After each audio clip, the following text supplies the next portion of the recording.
The DH.88, the de Havilland Comet, a beautiful racing plane that looks fantastic in its roaring red scheme, and I was lucky enough to see it fly at Old Warden.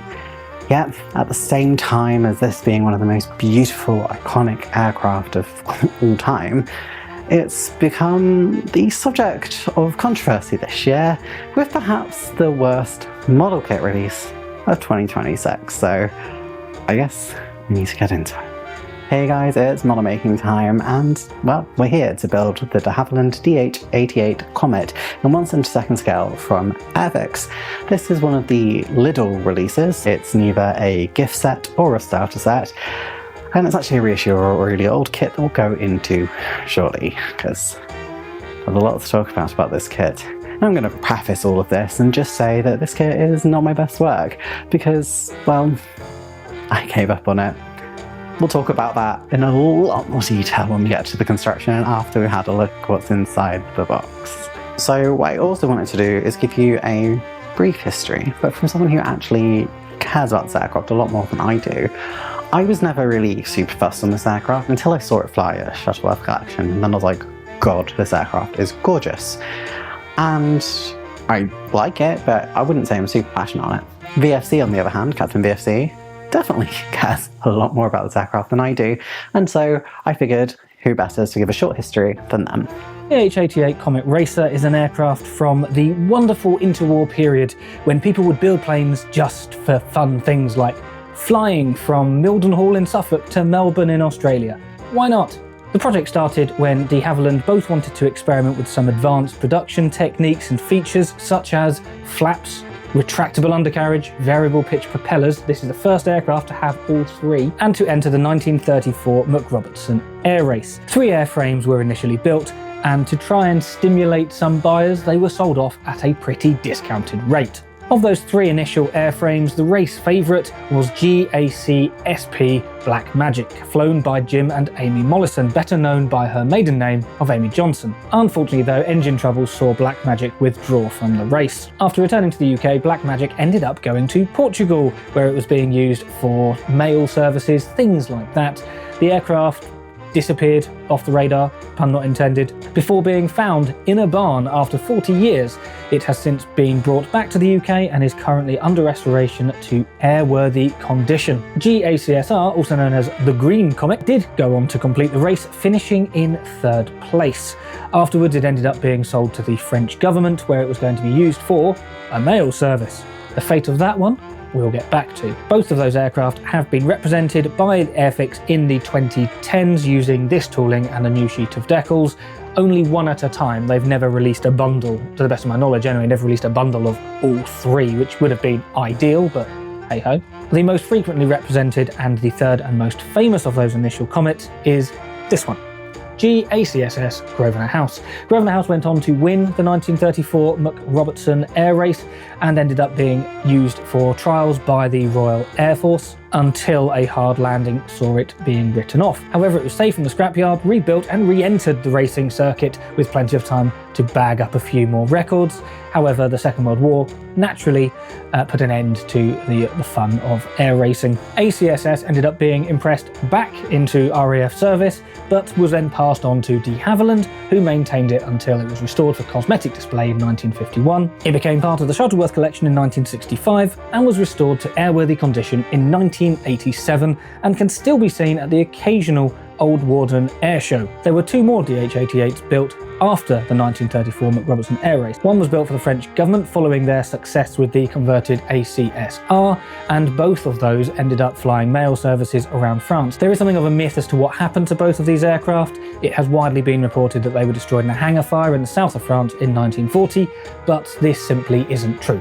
We know it's not true because there are pictures of them in northern France after German occupation, presumably being dismantled. They're certainly not in an airworthy condition, we'll put it that way. So the truth is we don't know what happened to them, but they were probably dismantled at some point during the Second World War. The 5th and final DH-88 was built for racing, took the name Boomerang, but unfortunately whilst attempting to fly to Cape Town, it's encountered an engine problem of some sort and was destroyed when it collided with the ground in an unplanned way.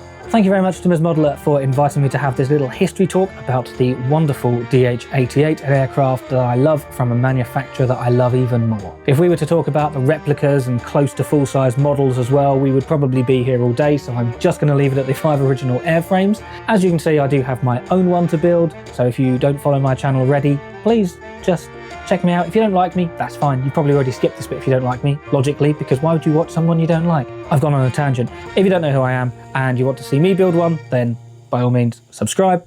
For now though, I will hand you back over to Ms. Modeler for the rest of the video. Thank you very much. Before we do jump into that unboxing though, let's quickly talk about what this kit is and give you an idea of why it's become so controversial.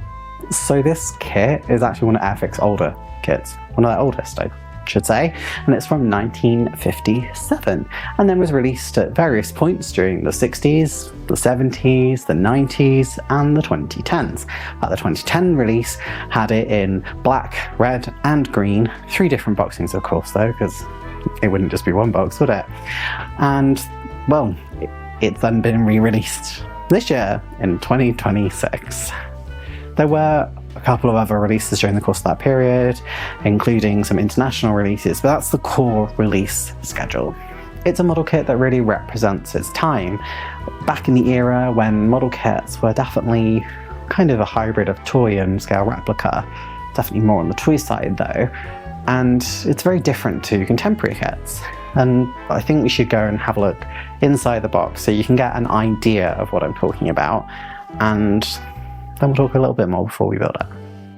So here we are with the de Havilland DH.88 Comet construction set from Airfix, which, as it says on the bottom, one of the Airfix series of scale models of famous types of aircraft. Definitely sounds like a human wrote that. Overall though, I think the box looks relatively okay.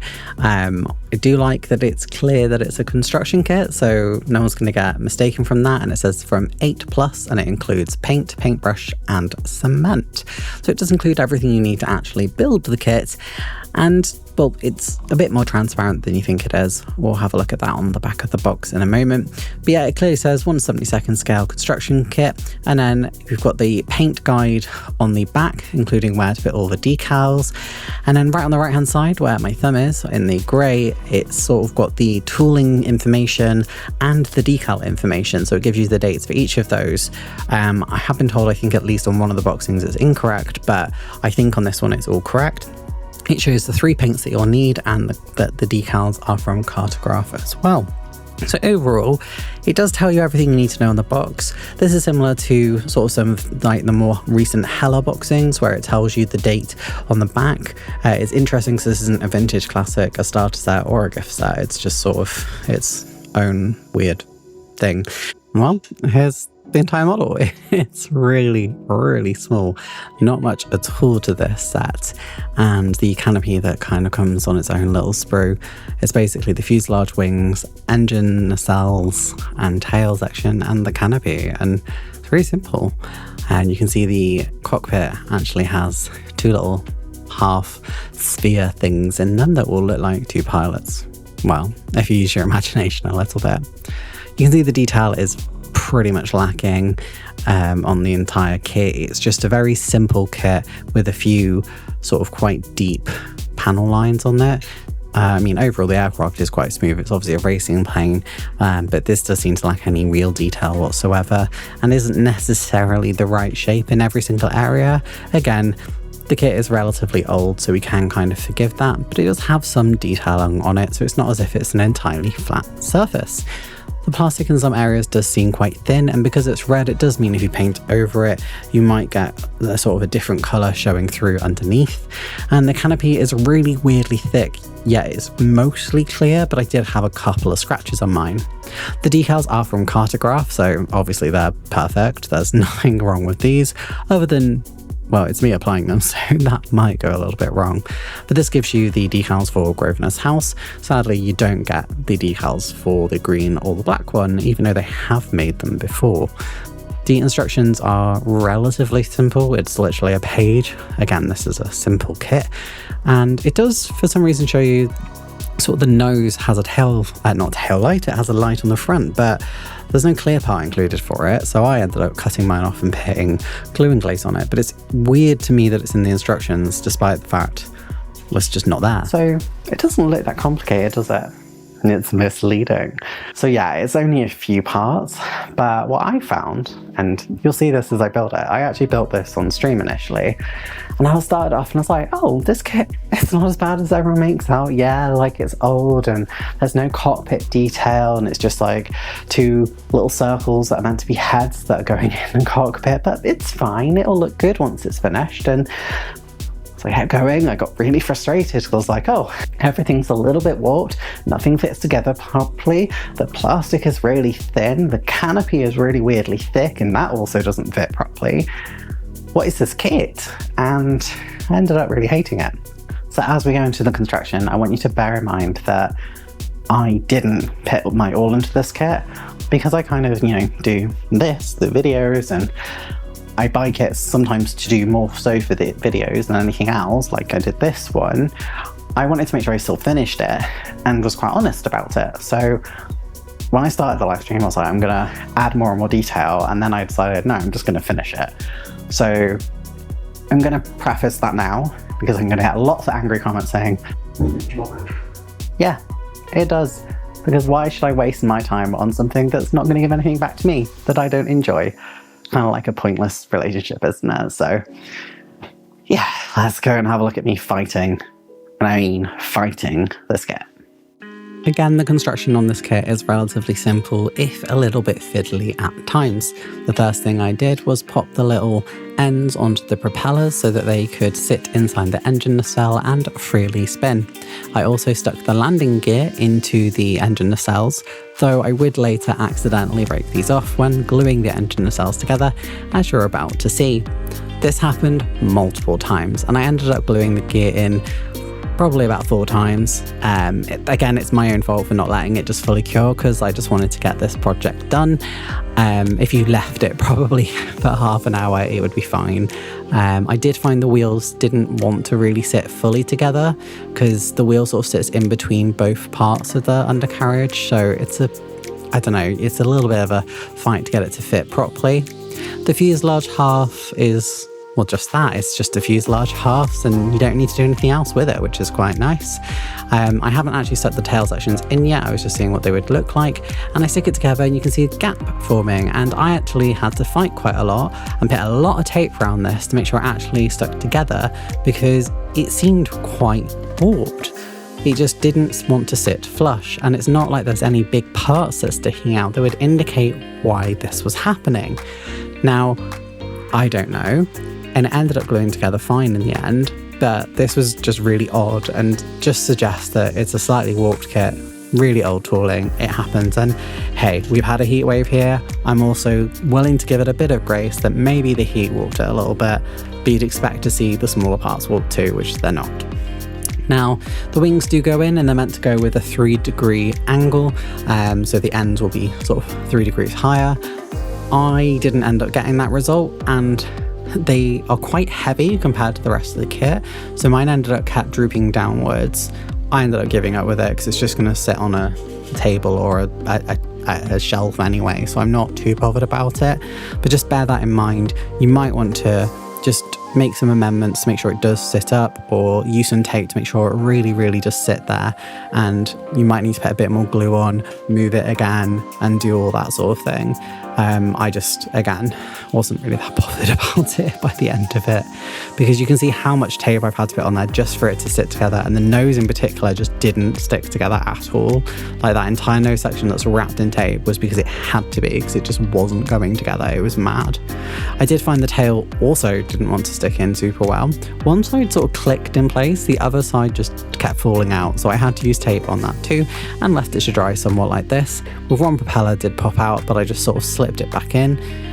Because the engine nacelles don't fit together super great, I did have like quite a large gap where I can slip the propeller in and out. They do freely spin, but they also just sort of freely fall out. It is what it is.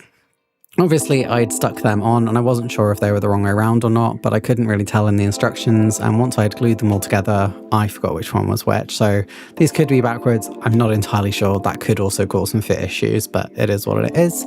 And then the last bit is just to put these sort of the undercarriage door on it, which covers part of the undercarriage when it goes up. And that's kind of it. Like, it's a really simple kit. I did then decide I was going to cut out the cockpit because I hated the two little heads that were bobbing up and I just thought it looked rubbish. And even though I'm not going to build a cockpit in it, I did think about putting a seat in it, but I just, in the end, well, we'll talk about it later, but I just couldn't be bothered. So I just cut it out with a knife and painted it black inside, just so it had some sort of depth. Also, the cockpit canopy didn't fit on anyway, even with it not cut out. So I ended up having to cut out quite a lot of material just to get it to sit flush. And again, in the end, mine doesn't look 100% great, but it was better than it was. And I have read a lot of things online saying this is not an uncommon thing, and it's not just this version of the tooling. Older toolings are similar. I did use a little bit of sprue goo to fill in some of the gaps, but again, if I'd wanted to do this properly, I could have put in some more putty too, but I just sort of did the minimum to make it look a little bit better, but I didn't even really fully sand it. I then sprayed it with Gallery's red paint. It is almost identical to the plastic, so you can't super tell. You can tell in person where it was and wasn't, but you can't really tell. I didn't bother priming it, again, just because, being really honest, I wasn't sure if it was even going to keep this kit. And you can see I've chopped off the nose as well, which I literally just used my knife to chop the end of and then sanded it down, which I'll put glue and glaze on later to replicate a light. The red paint will go on quite thick, and I've not smoothed any of the surfaces down, so we're just going to work with any lumps and bumps there are, because again, this was not a project I enjoyed. And if I wasn't doing this video, I probably wouldn't even have finished it. I was worried that I would have to paint some sort of detail on the engines, but actually, even in real life, you can't really see inside the engines too much at all. Though there are air grates on there, they're not really that well detailed on the model, so I kind of just left it all as it is and just sprayed the whole thing red. It looks alright. I will do some brush painting afterwards to finish up, which I don't think I recorded. So just for the record, I used Gallery's silver on the propellers and black on the back of them and black on the wheels, and again silver for the metals. And that was kind of the only other colours I needed. So actually the three they include in the box are relatively accurate. As for the decals, these went on relatively okay. The bottom was the bit I did first, and again I rushed these, so I did make a couple of mistakes. The initial footage I didn't remember to record, so this is just taken from when I was streaming it. And the bottom decals are all split, so it's the G with the dash, and then it's the A, and then after that it's the C, and then it's a double S afterwards. They go on fine. They're cartograph decals. They go on well, they have a lot of flexibility. I did manage to create a couple of folds on mine, so I ended up sticking it back on the paper and then putting it back down. That's the great thing of cartograph decals, is they are quite robust. And that means that if you make a little mistake, you can normally fix it. Though I do tear one of the decals slightly, as we'll talk about in a moment. But overall, these went on nice. And then it was a case of replicating that on the top. But this one is just split into two, so the G-A and then the CSS afterwards. Someone did jokingly say in my chat that I should have changed it to G-ASS. Hindsight is a beautiful thing. You can see I haven't fully painted it yet, but I have painted the white on the nose, which I have put a little bit of glue and glaze on, which I'll put some on afterwards as well. And of course I will varnish the whole thing afterwards. I'm using Microsol and Microset with my lovely little stand from the crafting well, which means I don't knock this over anymore.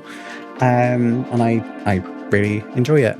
They were very lovely, and I bought it when I was at the Scottish Model Show, and I would recommend it if you're like me and managed to knock over Microsol more than any other product you have. Not sponsored, to be very clear. I bought it with my own money. You can see I'm moving the decals around a bit just to make sure they fit on nicely, and then it's time to do the racing stripes on the side, or at least that's why I'm calling it a racing stripe on the side. There's one long stripe along the side of each one, and again I just move these around to make sure they fit, and underneath that there is the wording Grosvenor House, and then the registration at the back of the aircraft too. There are a couple of little extra decals, so like one on the tail and a couple of little bits that I will put on off camera for when we do the final reveal, but this was probably the most nerve-wracking bit. Because I'm impatient and didn't wait for any of them to dry, I had the risk of knocking decals off as I was putting more on, which did happen. These lines in particular got knocked a few times, so they probably aren't as straight as they should have been. But again, rushing the project because I was not enjoying it and I didn't really super care about it.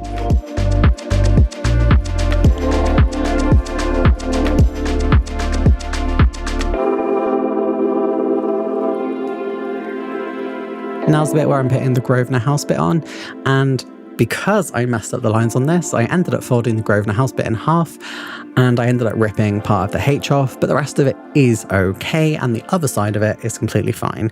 That is the main decal that I damaged during the course of this construction. But considering how much abuse I put it through, I'm quite surprised it even did that well. Some of the decals do have overlap, including the registration lines at the back and the Grosvenor House bit. It does mean that you need to kind of put these three on roughly the same time, or at least the Grosvenor House and the line to make sure they line up. The registration does on the box art at least appear to overlap with the line slightly. Because mine was put on at the same time, it was slightly underneath, so mine probably isn't 100% accurate, but I still think it looks okay. And as I said, I then painted the propellers in a silver with black on the back and painted the wheels silver with black on the tyres. And then there were a couple of decals and then we were done. Okay, so now you've seen me build it. Yeah, I could have taken more time on this. I'm not gonna lie, I could have, put the engine cells together and left them to dry, and put the wheels together and left them to dry, and stuck the fuselage together and left it to dry. But I have built so many models, including old models, and I have never had one that's this awful. Just nothing fits together properly. And again, I'm aware it's a subject of its time, but I was going into this with the approach of they have re-released this, presumably cleaned it up like they did with a lot of the vintage classics, and not all of them really fit together very well sometimes, but they were normally better than they would be if you bought an old kit. But this is it's just not worth buying. I'll go into a proper buy or fly after we've had a look at the aircraft, but yeah, I gave up on this. I literally didn't even spray the paint on it properly. I literally sprayed it, and I heavily sprayed it because there's no detail on the kit, so I just didn't care. And I was like, fine, that'll do. And there were even lumps on it. I was just like, I don't care. I was so over this kit because the more I looked into it and the more I was researching the DH.88, I realised how many areas of the kit that I was like, if you were actually going to do this, you'd have to do a lot. And we'll go into that in a moment, but I would say, let's go have a look at the aircraft popping off. But I mean, if anything, this is the aircraft slopping off.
I don't hate it, and that's what surprises me the most, is after I put it all together, I was like, it's not awful. And I did break one of the decals, and that's entirely my own fault. That's user error, including not fitting the cockpit properly after cutting the bits out is kind of user error, but it didn't really fit anyway, so is it user error? Basically, the reason I gave up on so much was more and more I was researching it. I was just like, the air intake nacelles, you'd have to redo all of them. You'd have to rescribe all the panel lines. You'd have to add on all the pitot tubes. You'd have to scratch build the entire cockpit extension. And quite frankly, if you wanted to actually make this look like a nice model, and here's a picture of one that someone made, like, look how much filler this needs. And I'm not even exaggerating when I say that I've seen some that have all the filler on, and like, they don't actually look that different, because unless you're going ahead and adding in all the scratch built details, what are you actually getting from it? And that's what I don't understand about this kit, is it's just not that good. It's just not. It's not super fun to build. It's not quick and easy. Bloody hell, like, give me the Spitfire or Red Arrow starter sets and they're brilliant. They go together in 10 minutes. Hell, even the Eurofighter with its slightly warped fuselage, that goes together really quickly and easily. This was horrid. I just didn't enjoy this at any point of the construction. And why would you build this? I get it, like, nostalgia, woo, I built this as a kid. But there are kits that I built as kids, and I know they're bad. I say it in almost every video that I mention old kits, but the Airfix Nat is dreadful. The old one is dreadful when you compare it to the new one. I would never go back and rebuild that. And there are alternative options for the DH.88 now, thankfully and very kindly. Captain BFC has agreed for us to have a look inside his clear pop version of the DH.88. It's got more photo etch parts than the actual Airfix kit has parts overall, so that says a lot. So let's go and have a look inside that, then I guess we'll have another little talk. And this is the clear prop version. Look how gorgeous this is. Oh my gosh, it's gorge. So much more detail on this one. The nose is already got the cutouts for the end. There's an actual cockpit on this. The wheels look better. Those engine nacelles are so much better. They actually have the right shape. They have that boxy part at the front with the little angle coming out. They look so much better than the Airfix one. Again, this is much more modern, of course, as well. You can see all the little extras are on here as well, so everything should look perfect. There's all the pitot tubes, I believe, on there, or I think they are from what I can see. And there's little seats for inside of the cockpit. Overall, this just should look so beautiful when it's put together. And you see the wings as well there with the engine nacelle section, and again, that looks much better for fitting it on. The shape of the wings looks actually really nice. It just looks genuinely pretty good. Like, I'm excited to see what this kit ends up looking like. You can see the pitot tubes on the, well, some sort of tubing on the back of the tail section as well. And the canopy has actual lines on it, so you don't have to just make up where you're painting it like I ended up having to do. And mine looked a bit of a mess. And then you get photo etch, and there's more photo etch in this than there is parts in the Airfix one. And look at that, like, if you really want to go all out on this one, you can. Whilst I'm one of those people who says photo etch, you know, there's more to life, there's not enough time in life for photo etch.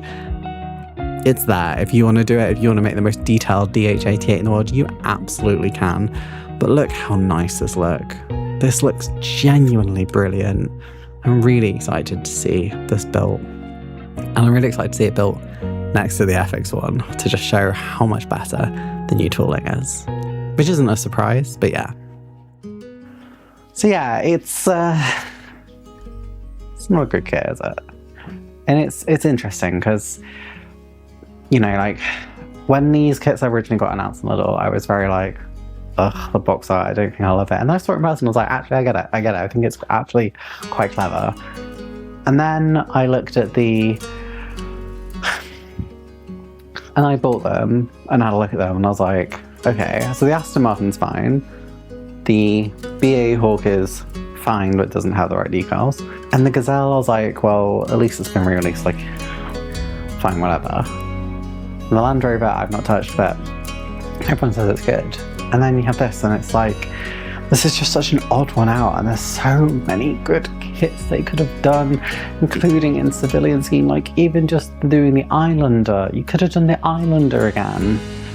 I don't understand this kit. But you all know me, I'm all about positivity. So whilst I will say we are going to fly away from this kit, I'm not going to recommend anyone buy this, especially because the Lidl kits now are selling from anywhere from £10 to £15 online right now, and I imagine it's only going to go up. I wouldn't recommend buying them, but we're still going to have a look at some of the things I did actually like at this kit. So, let's go. So, first of all, I do actually love the decals. Of course, these are cartographs, so they're going to be great decals. But they really did bring the model together, and they saved it. They made it go for me from, I'm gonna throw this in the bin, which is originally what I was gonna do with the kit, to, annoyingly this will look okay on a shelf.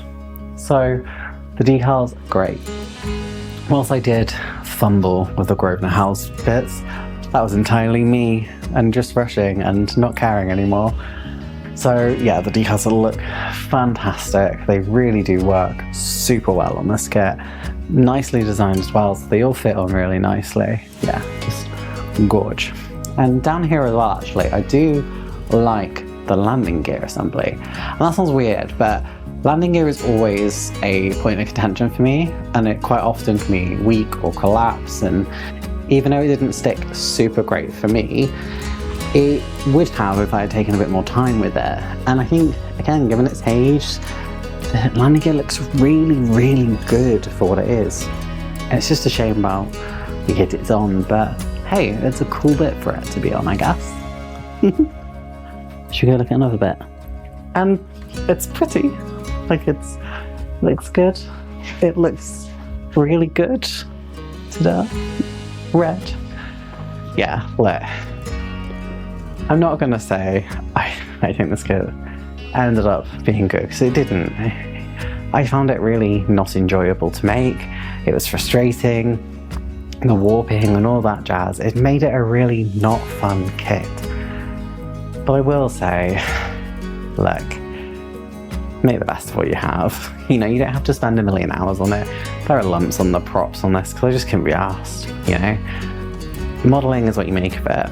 And it's a bit different for me as a content creator. Like, if I wasn't going to do a video on this, I probably would have stopped this, like, way before I started painting it.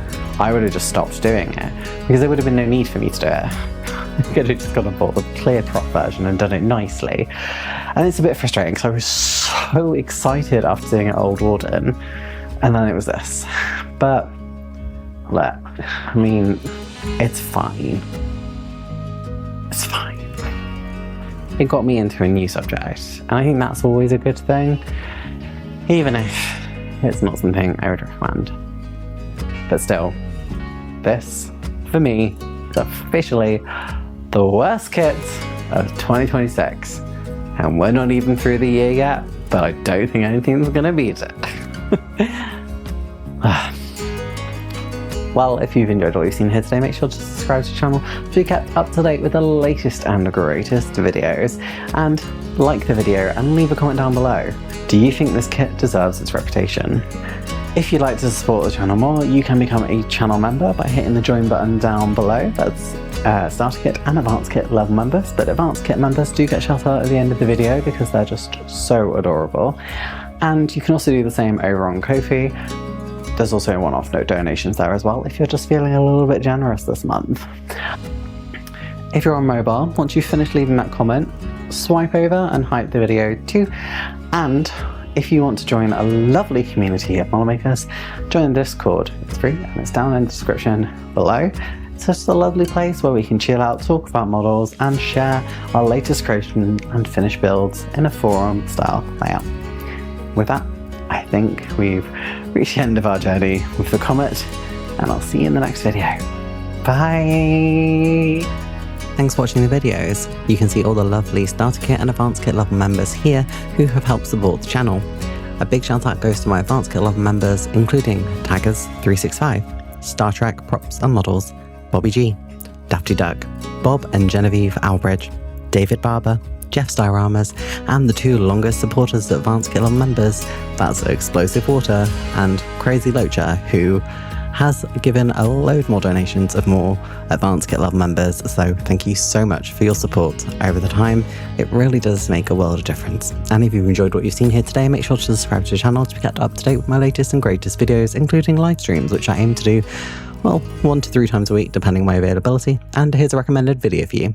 Bye!